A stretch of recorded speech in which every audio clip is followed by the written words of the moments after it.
Bertrand Russell, one of the biggest minds of our times, once said, "There is much pleasure to be gained from useless knowledge." If that is the case, let us embark on some pleasure. Anyone who has ever read about or watched the movie Titanic will remember the final scenes of the movie where the musicians played as the Titanic was going down. There was actually two groups of musicians on board, one trio of violin, cello and piano, and one quintet, which had a bassist, two cellos, and two violinists.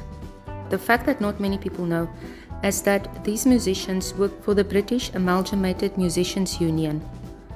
They were all booked by White Star Line through a Liverpool-based company known as CW and FN Black. This company, CW and FN Black, also provided the musicians with their uniforms when they were put onto British liners.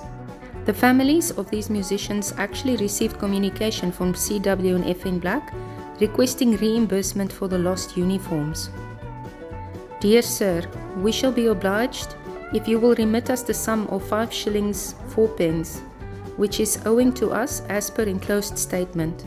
We shall also be obliged if you will settle the enclosed uniform account. Yours faithfully, CW and FN Black." The absolute audacity. Luckily, the family members refused to pay the amount to this company. Why is the end piece of the violin bow called a frog? Many people have wondered about this. There's two theories where this term came from. One, there is a German tool that is used to actually shape the frog of a violin bow, which is called a Frockvise. So the assumption is that frock over time has become frog.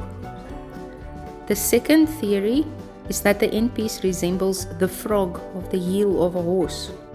In many languages, the frog of a violin can either be known as a frog or as a heel.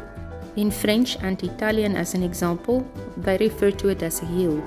So the second theory, that it refers to the frog, same as the frog on the horse's heel, actually makes a lot of sense. In 2016, Mozart sold more CDs than Beyoncé. Hard to believe. In October of that year, it was the 225th anniversary of Mozart's death. So a special commemorative CD box set was issued, which contained 200 CDs. Together, all of these CDs contained about 240 hours of music. It had 600 solo performers and ensembles, including 60 orchestras. And it had every significant Mozart interpreter of the past 30 years. I did a quick Google search, and the CD set is actually still for purchase. Hella expensive, but you can actually still get it if you want. Interesting fact about the manufacturing of violins. A single violin is made up from over 70 individual pieces of wood. If you look at the anatomy of a violin, it is not difficult to understand how you reach this number. Most violins have a hollow wooden body and are mostly glued together. On WikiHow, there's even an article how you can build a violin yourself. Maybe one day I will actually attempt that. The artist Prince played 27 different instruments on his debut album. He was 20 years old when the album For You was released. I will list briefly the instruments that he played. Electric guitar, acoustic guitar, bass synth, singing bass. Until today, I don't know what is a singing bass. I couldn't find anything for it. This is all I could find on Google. Fuzz bass, electric piano, acoustic piano, mini moog, polymoog, ARP sing ensemble, ARP pro soloist, Oberheim 4-voice, clavinet, drums, synth drums, water drums, slapsticks, bongos, congas, finger cymbals, wind chimes, orchestral bells, wood blocks, bush traps, tree bells, hand claps, and finger snaps. After Googling all this and finding the images of the various instruments, I'm very glad for modern keyboards that can actually combine all of these different instruments in one. Joseph Haydn, the famous composer, has 2 skulls in his grave. His tomb is actually visited a lot by tourists, but I'm not sure how many people know that inside the tomb there's 2 skulls, one real one and one fake one. His head was stolen by phrenologists, and a replacement skull was put in his tomb. In 1954, the real skull was restored, but the substitute was also left behind in the tomb. Orlando de Lasas was a Renaissance composer. As a child, he was kidnapped many times because of his beautiful singing voice.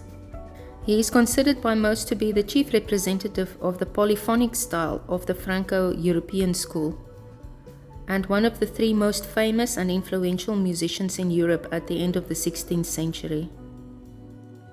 The longest song title ever is Hoogie Carmichael's 1943 song, "I'm a cranky old yank in a clunky old tank in the streets of Yokohama with my Honolulu mama doing those beat-o, flat on my seat-o, Hirohito blues."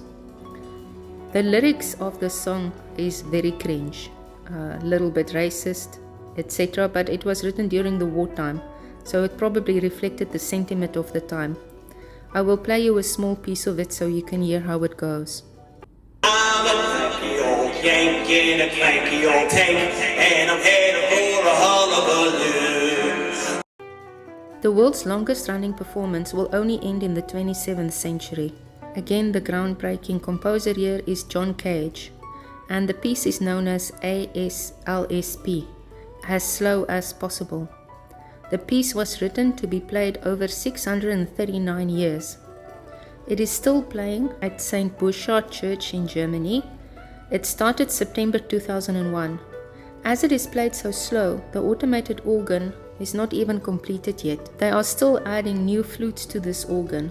The overall performance is scheduled to end in the year 2640, and the next note, if you guys are interested to go and watch, will be played on the 5th of February 2022. I hope you found these facts interesting.